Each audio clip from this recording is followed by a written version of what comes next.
Conoce al doctor Jorge Alberto Lambis Ricardo, médico cirujano y urólogo egresado de la Universidad de Cartagena, Colombia, sexólogo, clínico certificado y una de las voces más reconocidas del mundo hispano en educación sexual y la salud masculina.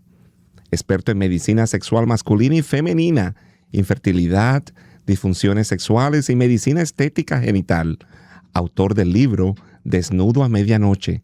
Docente universitario y divulgador con casi 4 millones de seguidores en redes sociales.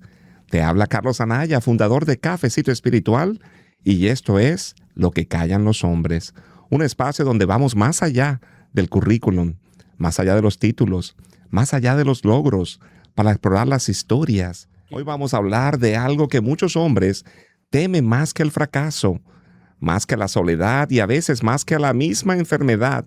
La intimidad, porque los hombres hablamos de rendimiento, hablamos de deseo, hablamos de conquistas, pero pocas veces hablamos de vergüenza, de miedo, de inseguridad o de la presión de tener que funcionar y estar siempre a la altura. Hoy hablaremos de un tema de que casi nadie habla, la anorexia sexual, el miedo a la intimidad, al placer, a la vulnerabilidad y a la conexión emocional y sexual con otra persona. Porque muchos hombres viven atrapados entre dos extremos, la compulsión sexual y la evitación sexual. Dos caminos diferentes que muchas veces nacen de las mismas heridas, rechazo, abandono y vergüenza. Y el miedo profundo a ser vistos tal como somos. Porque a veces el problema no es el exceso de sexo, a veces el problema es el mismo miedo al amor, el miedo a necesitar, el miedo de depender emocionalmente de alguien, el miedo a ser vulnerables. Y para hablar de todos esos tenemos al doctor Jorge Lambis. Bienvenido a Lo que callan los hombres. ¡Wow! ¡Qué honor tenerte aquí! Y qué tema. Me encantó el libro Sexual Anorexia, que sin duda es un tema caliente de hablar. Qué bueno tenerte por primera vez en Lo que callan los hombres y en español. Muchísimas gracias, Carlos, por esta invitación. Yo estoy fascinado porque encontrar un podcast que visibilice al hombre, hoy sabemos que la mujer por todos lados nos está llevando ventajas, esa mujer tan empoderada, esa mujer que tiene hoy día voz, nos está dejando un poquitico atrás, un poquitico relegados. Entonces, espacios como estos realmente siento que son necesarios y sobre todo que también empoderan a muchos hombres que tenemos una impronta tan marcada culturalmente que muchas veces estamos silenciosos. Eres el urólogo y el sexólogo más popular de Latinoamérica, con más de 4 millones de followers en las redes sociales. Telemundo te está persiguiendo y amigas y amigos, es más guapo en persona. Sin duda inspiras esa confianza de soltar estos tabús y esta energía y tienes este don de hablar sobre temas tan profundos y tan delicados a la misma vez. Para ti, ¿qué es la anorexia sexual y cómo se diferencia en bajo al deseo sexual? ¿Cómo dirías tú esto? Mira, primero quiero hacer una aclaración muy importante. Nosotros tenemos dos entes grandes para las definiciones en medicina sexual. Está la clasificación internacional de enfermedades y el DSM-5, que es el Manual Estadístico de Trastornos Mentales, y la anorexia sexual no está como tal clasificada como un concepto inmerso en estos dos entes importantes, pero lo utilizamos diariamente los sexólogos clínicos. Y hablamos de anorexia sexual cuando observamos un patrón de comportamiento persistente de rechazo al sexo por parte de un hombre, en donde existe miedo, en donde existe conductas de evitación, en donde definitivamente se activa la amígdala cerebral del hombre, que es ese sistema de alerta o de defensa, cuando se habla no solo de sexo, sino también de intimidad erótica. Y se diferencia mucho del bajo deseo sexual porque este tiene un componente diferente. Aquí no hay ansiedad, aquí no hay miedo, aquí no hay zozobra, aquí no hay vergüenza, culpa o pena. En el bajo deseo sexual simplemente existen pocos pensamientos sobre sexualidad, pocas o nulas fantasías o pocos o nulos pensamientos eróticos. Hay una diferencia bastante marcada entre los dos. ¿Por qué tantos hombres tienen esta obsesión, diría yo, de tener relaciones sexuales, pero sentirse incapaces de tener una intimidad emocional? A lo largo de los años, y culturalmente hablando, el hombre se ha visto siempre como el proveedor, en la familia el rudo, el que tiene que mantener siempre el estatus de protector. Y poco o nada se orienta a ese hombre a que puede tener emociones, sensaciones, afecto, que puede ser compasivo, que se puede conmover. Es decir, nada de sentimientos, nada de emociones, es que no se enseña. Y nosotros somos el resultado, la gran parte de nuestra vida, de nuestra niñez. Entonces, en esa niñez nosotros aprendemos a que la parte emocional se hace a un lado, a que la parte emocional es nula, es prácticamente cero. Yo creo que allí nace esa inseguridad y allí nace ese rol tan masculino que hace que ese hombre se desligue totalmente de las emociones. Ahora bien, estamos hablando de hombres que prefieren tener sexo, están adictos a la pornografía, prefieren ir con una mujer de lo que se llama un escort y lo que prefieren comprar sexo a tener una relación íntima con alguien. O sea, ¿por qué esa excitación tan fuerte de una pornografía o de contratar un escort, una mujer escort y no tener una relación íntima saludable? La pornografía Ujú. indudablemente nos daña la narrativa sexual, nos daña el cerebro sexual. Con la pornografía encontramos recompensa inmediata, ese pico de dopamina que nos hace tan felices y que realmente lo necesitamos por escasos periodos de tiempo, que finalmente te van a generar un bienestar momentáneo. Cuando creamos o cuando queremos tener una pareja, necesitamos vínculo. Y ese estímulo de dopamina ese estímulo de dopamina es momentáneo, es bastante fluctuante. Y lo que lleva a que el hombre se aleje de esto es precisamente la no necesidad de intimidad, la no necesidad de vínculo, pero esa no necesidad está disfrazada en que no fuimos preparados culturalmente o familiarmente para ese acercamiento. En la consulta veo algo que me llama muchísimo la atención. Los pacientes dicen, doctor, en la pornografía me va muy bien, tengo buenas erecciones, me excito de una manera adecuada, eyaculo, tengo orgasmos muy buenos, pero siento que ya con mi pareja eso no está sucediendo. El hecho de obtener o el hecho de reconocer a la pornografía como ese estímulo digital para la excitación está dañando el cerebro sexual.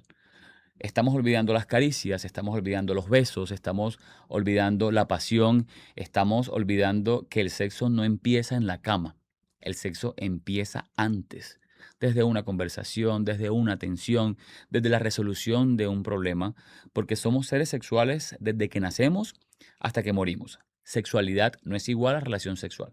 Sexualidad es socialización. Sexualidad es la identidad de cómo nos identificamos cada uno, el género, todo lo que contempla el ser humano es sexualidad. Y al mismo tiempo tenemos todos estos tabús sobre la sexualidad y sobre la intimidad. ¿Tú crees que eso tiene que ver con un trauma infantil o la evitación sexual en la adultez? Ok, cuando nosotros hablamos de anorexia sexual, de evitación o miedo, siempre buscamos cuáles son las posibles causas. Te coloco un ejemplo. Un paciente que es eyaculador precoz o un paciente que tiene una disfunción eréctil por un problema metabólico o un problema hormonal, es un problema que puede asumir, es una persona que puede asumir una conducta de evitación. No quiero tener el sexo en mi vida porque me genera pena, vergüenza, frustración, al punto que tengo pacientes con ataques de pánico y que Ujú. tienen que recibir medicación psiquiátrica para sobreponerse a esta situación. Número uno, que es el paciente que tiene una anorexia sexual adquirida. Pero tenemos otro paciente que quizás tuvo un historial o tiene un historial de abuso sexual, ¿verdad? En su niñez, en su infancia. Definitivamente es un trauma difícil de manejar, principalmente porque es un trauma silencioso. Es un conflicto que no se dé cuenta. Es una emoción que está allí en nuestro corazón, en nuestro cerebro, y que obviamente el cerebro siempre va a tener esa capacidad de relación y de asociar la misma situación con el pasado. Por supuesto que hay que buscar si ese hombre tiene traumas, si ese hombre tiene historial de abuso, si ese hombre tiene un problema actual, si ha tenido fracturas en cierta manera en relaciones anteriores por disfunciones sexuales. Así que esa anorexia sexual, ojo, se puede identificar y se puede tratar. Pero lo primero, Carlos, que hay que hacer es aceptar que tenemos una circunstancia, no me gusta llamarle problema, Un llamémosle reto, un desafío. Ujú. una condición, porque apenas uno le coloca el nombre de problema, creo que ahí negativiza la situación. Aceptar que hay una condición que podemos mejorar y que podemos ir en esa línea de llevar una vida sexual sana, madura y consciente. Bueno, doctor, tú sabes que estoy escribiendo Lo que callan los hombres Claro. y sin duda entrevisté a más de 300 hombres que me han abierto su alma y su corazón y su vida sobre secretos e intimidades. ¿Qué callan los hombres? ¿Qué callamos los hombres? Tenemos silencios, o como yo le llamo, lealtades silenciosas incluso a lo que nos han enseñado nuestros padres. Callamos vulnerabilidad. Todo el tiempo siento que ocultamos que tenemos un corazón, que podemos sentir tristeza, que podemos sentirnos fracasados, que podemos sentirnos agobiados, que podemos sentirnos amedrantados, que podemos tener miedo. Pareciera que no pudiésemos en la vida actual demostrarle incluso a nuestras parejas que tenemos esos sentimientos al igual que ellas. El hombre hoy en día y también esta hiperdigitalización que tenemos también, creo que nos amedranta mucho y nos sentimos en competencia constante con otros hombres, al punto que la emoción y el sentimiento lo estamos anulando. Y creo también que existen los mitos, ¿no? Los mitos Claro. de tantos mitos sexuales y mitos sobre la sensualidad, porque realmente no hubo educación sexual. Yo No, no tuve educación no hubo sexual y no hay. y no hay No educación hubo y no hay, sexual. porque en muchos colegios e instituciones no se habla de educación sexual. Exacto. Entonces, ¿qué señales indican que un hombre evita el sexo? Que no evita el sexo, pero sí la intimidad. Es decir, ese hombre que busca sexo, pero lo deja hasta allí y no quiere Mm, intimidad. Mira, hay un punto muy importante. En búsqueda de esa recompensa inmediata, podemos encontrar la pornografía y los encuentros sexuales. Pero cuando el hombre hace el famoso ghosting, mm, está contigo, tiene relación sexual y desaparece, ojo, esa es una red flag, ese hombre no quiere intimidad. Uno, o más bien, muchas veces creemos que el sexo se acompaña de intimidad. mm. Pero hay hombres que reconocen claramente cuando están viendo que la relación exige intimidad o vulnerabilidad. Tan pronto el hombre está sintiendo esas dos Mm. situaciones con la pareja, también dice, tengo que huir de aquí. Escuchen, mujeres, escuchen que esto es importante. El miedo a ser descubierto. Hay Mm, muchos hombres que crean un papel, crean una actuación y prefieren que sus parejas conozcan ese papel o conozcan ese actor en lugar de que conozcan su emoción real, su corazón. Muchas veces el hombre sabe todo lo que ha sufrido, mm. el abandono, el rechazo, asocian que amor es igual a sus traumas infantiles. Entonces, ese hombre se muestra con un matiz diferente ante esas parejas. Creo que la conducta principal de ese hombre que tiene ese miedo, ese pánico, se basa en la huida, en el escape. Cuando se siente vulnerado, cuando ya empieza a tocar esas fibras emocionales, ese hombre intenta huir como de lugar. Es un abandono es un abandono de pareja, es un abandono de amor y realmente la persona queda sin respuestas. ¿Qué Totalmente. pasó? ¿Qué ¿Qué yo pasó? hice? ¿Qué hice algo malo? ¿Cómo yo me siento? Wow, que eso es peligroso porque la persona no tiene responsabilidad afectiva. Carlos, mira, una de las cosas Ujú, que también se maneja en estos temas es como pareja, cómo lo puedo detectar y cómo puedo ayudar a esa persona a sobreponerse a esta situación. Entonces, abiertamente hay que diferenciar qué pregunta le hago. mm, Es muy diferente decirle, ¿por qué no me amas o qué te pasa conmigo? En lugar de pronto abordar a tu pareja y decirle qué te está sucediendo, cómo yo te puedo ayudar. Porque si preguntamos de manera inquisidora, ese hombre va a sentir culpa, va a sentir frustración, va a sentir miedo de contar la verdad y con más razón va a huir, va a sentirse reprochado. Y esa es una sensación o una emoción muy negativa que hace que incluso se aísle y asuma conductas de evitación al sexo. La pareja también consciente y una pareja educada que, por ejemplo, escucha podcasts como esto, ujú. va a saber formular preguntas y va a saber detectar cuando un hombre tiene un bajo deseo o cuando definitivamente tiene una anorexia sexual. Exacto. Y entonces, ¿qué significa una sexualidad sana y madura? Para mí, ¿que es una sexualidad sana y madura? Mira, cuando un hombre definitivamente entiende que la sexualidad no se define por el número de relaciones sexuales, el número de orgasmos o el número de parejas que hayas tenido en el tiempo. Mm, Cuando te das cuenta que sexualidad eh, tiene un balance entre intimidad, entre vínculo, cuando aceptas que el amor hace parte del ser humano, cuando hay seguridad, cuando hay protección, cuando hay conciencia, cuando cuando todos estos nombres dejan de competir para mirar qué es mejor o qué es peor o qué no es tan bueno o qué sí es bueno, creo que eso es una intimidad sana, una intimidad donde hay consentimiento. Una intimidad para nosotros los hombres sana es una intimidad donde podemos mostrar nuestras vulnerabilidades sin temor a ser juzgados, donde podemos mostrar nuestras heridas sin temor a ser juzgados, donde podamos mostrarnos tal y como es sin máscaras. Ahora bien, todo el mundo habla de planificar un sueño con una pareja, casarse, tener hijos, estar en armonía, y todo el mundo habla de planificación financiera, planificación laboral, pero las parejas no se sientan para hablar una hora de sexo. ¿Cuál es la educación sexual que yo tengo que saber a la hora de entrar con un cónyuge? Tengo que tener una conversación, una hora completa de sexualidad. Tengo que saber qué debo preguntar. Además, yo siempre he dicho que hay que tener un historial sexual de tu pareja, que con quién estuvo esta persona, si tú tuviste algún tipo de enfermedades, ese tipo de preguntas, a veces delicadas, hay que hacerlas. Carlos, me llama tanto la atención tu pregunta porque hace 3 años estuve en Valencia, en España, y uno de los conferencistas hablaba de la prosexualidad y empezó su charla haciéndonos esta pregunta: ¿cuántos de los que estamos aquí antes de empezar una relación le pregunta a su pareja qué tan prosexual eres? Wow. Ojo, se llama prosexualidad. Prosexualidad. Prosexualidad. ¿Qué tan prosexual eres? ¿Por qué dejamos la sexualidad como un ítem al final de todo ese checklist que uno quiere hacer? ¿Dónde trabajas? ¿A qué te dedicas? ¿Qué te gusta? ¿Te gusta la ropa? ¿Te gusta vestirte? ¿Te gustan los carros? ¿Quieres tener hijos? ¿Quieres crear familia? Pero nadie habla de sexualidad. Nos enteramos o nos vamos dando cuenta qué tan prosexual son nuestras parejas en el camino. ¿Cierto? Wow. Que eso es peligroso porque te puedes casar con alguien y saber. Por favor, sí. Al principio tenemos un disparo de dopamina que queremos tener sexo todos los días, mañana y tarde, ¿cierto? Pero ese disparo lo pueden tener ambos. Pero eso, con el paso del tiempo, ese disparo se baja y resulta que ese hombre decae totalmente. Wow. Nunca hubo una conversación de prosexualidad. Nunca hubo una conversación de frecuencia. ¿Te gusta o no te gusta el sexo?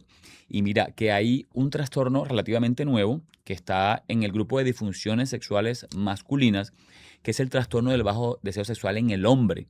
Ojo, antes solo se describía para las mujeres. Solo las mujeres eran las que tenían bajo deseo sexual. Sí. Tiene un problema. Está menstrual, fría, algo de menstruación, está fría, que está... todas estas palabras que se usan para describir una mujer fría, ¿verdad? No, ya sabemos que el hombre también puede tener ese trastorno del bajo deseo sexual masculino, y es una disfunción. Es ese hombre que tiene poco deseo sexual, ese hombre que tiene pocos pensamientos, pocas fantasías, y es allí donde diferenciamos en el que tiene anorexia sexual, que es el que tiene miedo. Entonces, qué pregunta tan importante, me llama mucho la atención y siento que estuviste ahí con nosotros recibiendo esa conferencia, porque poco se habla de la prosexualidad. Totalmente, es un analfabetismo sexual. Claro. Y me pasó a mí, en mi primer matrimonio con mi esposo, 9 meses no hubo intimidad, porque tenía una adicción a la cocaína, y eso le bajó. Y además de tener otros problemas, era claro. Entonces, fue un divorcio, fue un fracaso. Yo siempre he dicho que fueron 9 meses donde yo realmente fue un fracaso mi primer matrimonio porque no me eduqué. Claro. Y no pregunté, no sabía que tenía una adicción. No sabía que tenía una adicción que causaba este tipo de problemas. Entonces, por eso es bueno educar al televidente, claro, porque de los tabús y de los secretos nadie vive. Y yo siempre he dicho que cuando no hay secretos, es que donde uno realmente empieza a sanar. Ahora bien, tengo esta pregunta muy interesante, porque en nuestros países, en Latinoamérica, y no quiero mencionar países vamos a decir Latinoamérica, existe el tabú y el mito de la homofobia, de que si un hombre no penetra a otro hombre, no se considera gay.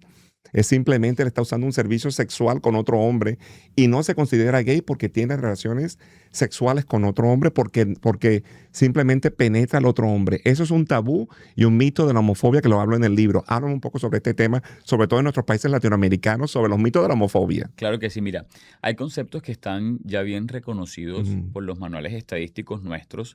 Definitivamente la orientación sexual, que es esa manera en la que tú puedes sentir una atracción amorosa, Mm, erótica, física hacia el mismo sexo, te hace ser homosexual.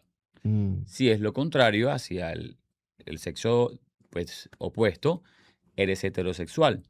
Pero quiero darte datos importantes que de pronto van a dilucidar un poco esa pregunta que acabas de hacer. ¿Qué pasaría si yo te dijera que la orientación sexual es dinámica mm. y no es estática? Wow. Correcto. Eso está en los manuales de sexualidad y de sexología clínica. Entonces, por eso ves muchas personas que dice que te pueden decir, yo en algún momento de mi vida estuve compartiendo mi vida con una mujer, fui lesbiana, pero ya no.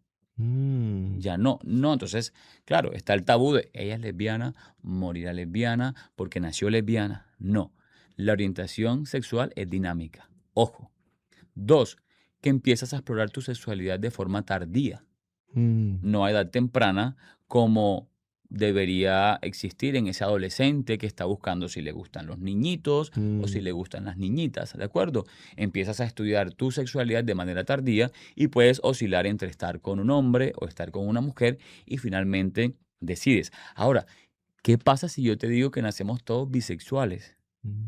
Y en el constructo humano de sexualidad te enseñan que a ti te deben gustar los hombres y que a ti te deben gustar las mujeres. Entonces mira ese espectro o ese abanico o mira cómo la sexualidad es tan abierta. Y rompe los estereotipos. Por favor. Rompe todos los estereotipos. Por ello, el mensaje ideal es educación y conciencia para evitar lastimar, señalar y juzgar, porque eso es lo que le está pasando a nuestra sociedad. Nos falta educación, nos Sexual. falta educación sexual integral. Siempre he dicho de que la ignorancia es atrevida y con el tiempo uno va aprendiendo y uno se va educando. Un estudio reciente dice que uno de cada 5 hombres ha tenido un contacto físico, emocional o arousement o seducción con otro hombre. Deseo. Doctor, díganos, uno de cada 5 hombres.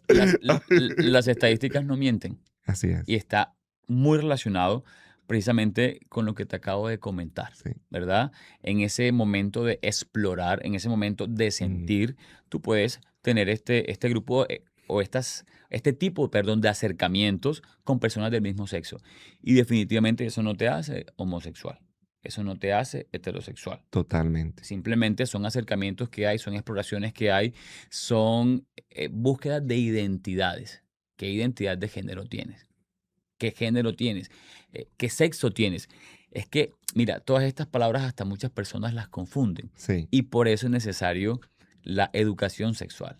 Mi padre murió y hace 3 años murió mi padre y mi madre me decía, tu padre se acuesta con hombres. Y siempre me pareció algo rarísimo entenderla. Pero con el tiempo me descubrí que mi padre era bisexual. Pero en el año 1943, nació en el 43, era La otro represión mundo. Era absoluta. una depresión absoluta. ¿Qué consejo tú le quieres dar a una persona que vive en la comunidad LGBTB o la bisexualidad, que es Ujú. un tabú dentro de la comunidad LGBT? Sí, correcto. Mira, eh, se habla que no hay bisexualidad, es como el tabú. O eres homosexual Mm, o eres heterosexual, pero hasta en el mismo grupo no quieren aceptar que la bisexualidad sí existe. Aún peor, las personas que tienen cierto rechazo a estos grupos dicen que la bisexualidad no existe, pero está claramente establecida. Hay un cerebro sexual que mm, puede tener esa atracción a hombres o a mujeres, al sexo masculino o al sexo femenino, al género masculino o al género femenino.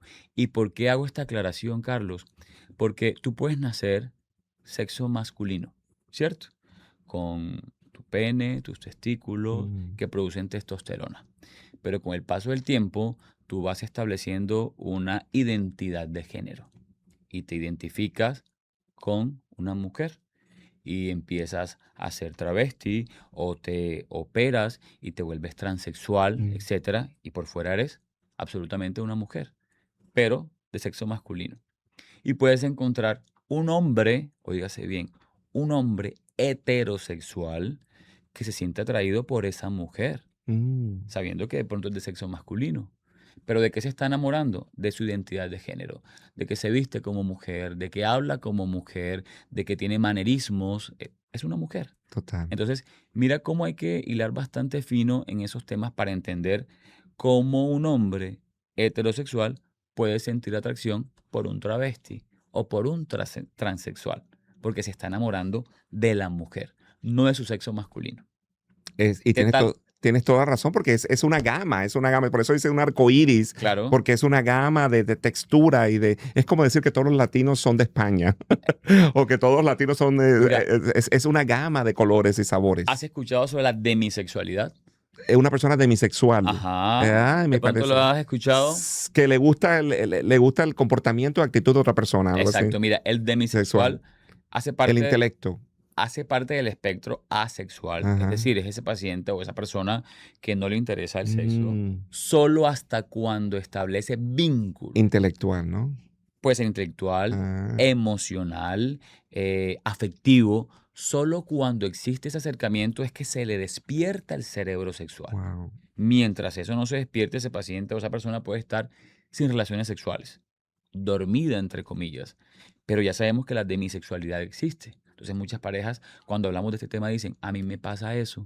Yo si no tengo vínculo con la persona, yo no puedo acostarme con la persona la primera noche que Exacto. la conozco, ni la segunda ni la tercera. Es más, si nunca hay vínculo, no puedo tener un acercamiento ni intimidad erótica. Debe haber acercamiento. Entonces, eso que tú decías es un arcoíris, es un espectro, es una gama, es un abanico, es una realidad.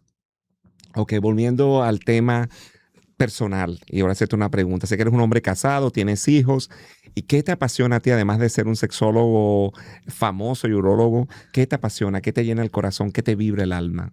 ¿Qué me vibra el alma hoy en día? Bueno, me hace vibrar el alma muchas cosas, ¿verdad?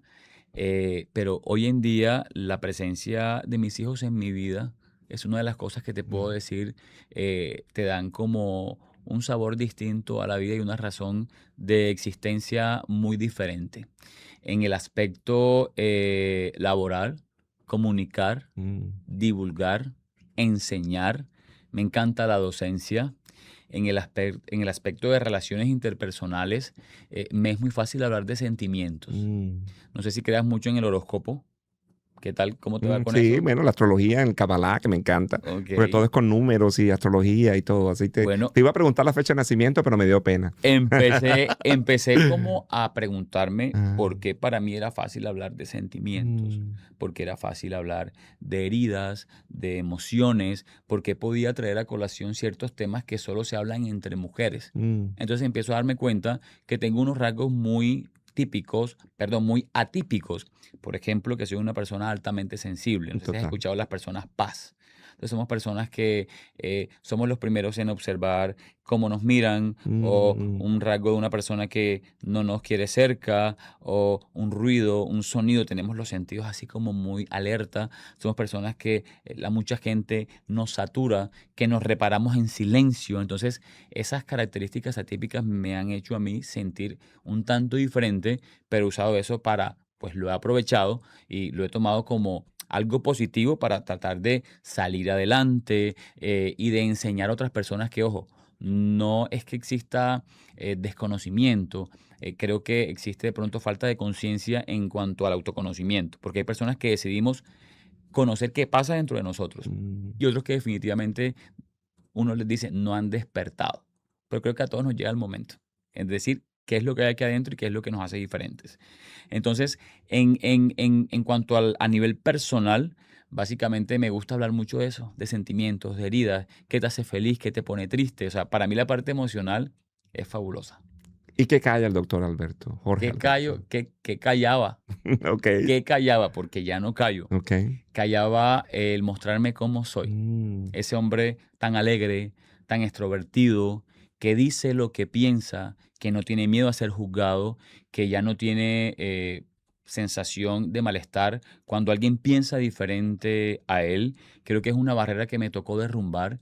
Creo que existe también un pasado que me ha permitido a mí darme cuenta cuáles eran esos aspectos que tenía que trabajar para sentirme hoy un hombre seguro, para sentirme hoy un hombre que puede caminar con toda la sensación de seguridad posible y creo que eso ya no lo callo, eso se acabó. La palabra miedo ya no la tengo. Sin duda, una conversación amena, conversación, se desnudó su cuerpo y su alma literalmente en lo que callan los hombres. Y si a usted le gustó este podcast, compártalo con alguien que lo necesita. Así que este es Carlos Anaya en Lo que callan los hombres y nos vemos la próxima vez.